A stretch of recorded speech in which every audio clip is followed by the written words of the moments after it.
Hello दोस्तों, Hindi horror stories channel पे आप सबका स्वागत है।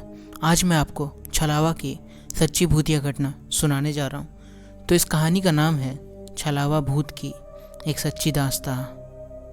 ये कहानी तब की है जब मैं अपनी मौसी के घर छुट्टी बिताने गया हुआ था। उस समय मेरी गर्मी की छुट्टियाँ चल रही थी। मेरे मौसी जी एक डॉक्टर हैं, तो उन्हें रहने के लिए एक क्वार्टर मिला हुआ है। वे उस क्वार्टर में दूसरे मंजिल पर रहते थे।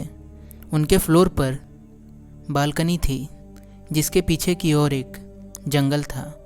रात के समय उस जंगल से अजीबोगरीब आवाज़ सुनाई देती थी। ऐसे ही एक दिन की बात है, जब हम सभी खाना खाकर रात में बालकनी में बैठे बात कर रहे थे कि तभी मेरी मौसी का लड़का हमसे कहने लगा कि किसी में इतनी हिम्मत है कि वो रात के इस समय इस जंगल के अंदर जा सके। हम सभी हंसने लगे और उससे कहने लगे कि क्या फालतू की बात करता है, भला कोई इस जंगल में इतनी रात में क्यों जाएगा, कहीं कोई जंगली जानवर मिल गया तो, शामत पक्की है। ये बोलकर हम सब हंसने लगे।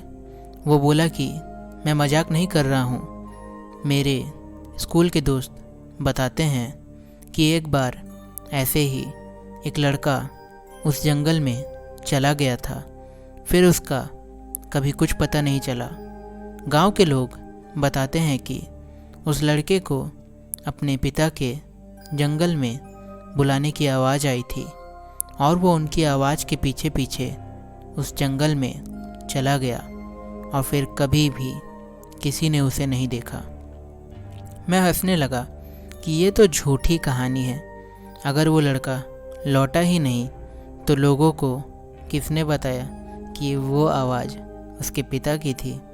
वो बोला क्योंकि उसके पिता उससे थोड़ी दूरी पर थे और उन्हें भी वही आवाज़ सुनाई दे रही थी, मतलब उनको बुलाने की।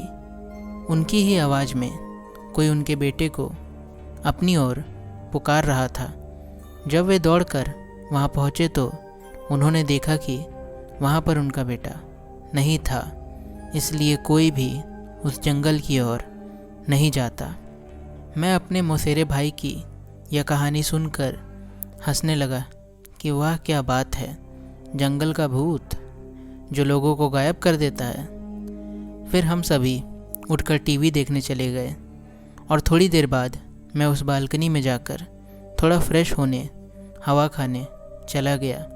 रात का समय में उस जगह पर अच्छी खासी हवा चल रही थी और मैं उस जंगल की ओर मुँह करके देखने लगा कि आखिर कौन होगा वहाँ। क्या वो सच था कि तभी मैंने अपने मौसेरे भाई को उस जंगल के किनारे खड़ा देखा। वो मेरी ओर नज़र करके हंस रहा था और मुझसे इशारे में कह रहा था कि तुम भी यहाँ आओ। मैं चौंक गया कि अभी तो वो टीवी देख रहा था, फिर नीचे कैसे पहुँच गया। मैंने पीछे मुड़कर देखा तो वहाँ वो नहीं था, तो मुझे लगा कि शायद ये नीचे चला गया है और मुझे भी नीचे बुला रहा है। वो मुझसे बोला कि देख क्या रहे हो, नीचे आओ, थोड़ा देर सैर करते हैं। मैंने सोचा चलो थोड़ा घूम लेते हैं, तो मैं नीचे जाने के लिए दरवाजे तक गया ही था कि तभी मैंने देखा कि मेरा भाई तो टॉयलेट करके बाहर आ रहा है। ये देखकर मैं सकपका गया, मेरे रोंगटे खड़े हो गए और मैं बस यही सोच रहा था कि अगर ये यहाँ है तो वहाँ नीचे कौन है। मैं उससे बोला कि तुम तो नीचे थे, इस बाथरूम में कब आए। वो बोला कि मैं तो यहीं था, मैं तो बाथरूम गया ही नहीं हूँ, तुम क्या बोल रहे हो। मैं उससे बोला कि मैंने अभी अभी तुम्हें उस जंगल के किनारे देखा था और तुम तो मुझे बुला भी रहे थे। वो बोला मजाक मत करो, तुम्हें क्या लगता है मैं डर जाऊँगा। मुझे पता है कि तुम मुझे डराने की कोशिश कर रहे हो, पर मैं नहीं डरने वाला। इतना कहकर वो टीवी देखने चला गया। मुझे यकीन नहीं हो रहा था कि ये मैंने अभी क्या देख लिया है। उसी रात में जब सो रहा था तब किसी की मुझे पुकारने की आवाज़ आ रही थी। वो जो भी था मुझसे कह रहा था कि मैं तुम्हारा कब से इंतज़ार कर रहा हूँ, तुम तो आए ही नहीं, देखो जल्दी आओ, फिर हम दोनों साथ में इस जंगल के अंदर घूमेंगे। इस बार यह आवाज़ मेरे भाई जैसी नहीं थी, बल्कि किसी ऐसे बूढ़े आदमी की थी जो काफ़ी लंबा होगा और बहुत ज़्यादा सिगरेट पीता होगा। रात भर मुझे उसकी आवाज़ आने लगी और फिर जब सुबह मैंने सबको ये बात बताई तो सब ने मुझसे कहा कि ऐसा होना यहाँ आम बात है, तुम उस ओर ध्यान मत दो और अपना काम करो और भूल कर भी उस जंगल की ओर मत जाना।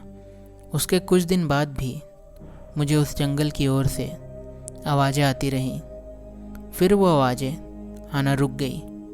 इस घटना के कुछ दिन बाद मेरे पापा मुझे लेने आए थे, क्योंकि मेरी गर्मी की छुट्टी भी ख़त्म होने वाली थी। उस जंगल में रहने वाले लोगों को छलावा कहते हैं और जो कोई भी उसके पीछे जाता है वो फिर कभी लौट कर नहीं आता। तो इस छलावा की कहानी आपको पसंद आई है तो लाइक करो यार इस वीडियो को, सब्सक्राइब करो चैनल को। महीने भर से ज़्यादा हो गया, एक सब्सक्राइबर नहीं बढ़ा है यार, बढ़ा दो, शेयर कर दो, बढ़ा दो यार कुछ सब्सक्राइबर। चलते हैं, टाटा बाय बाय।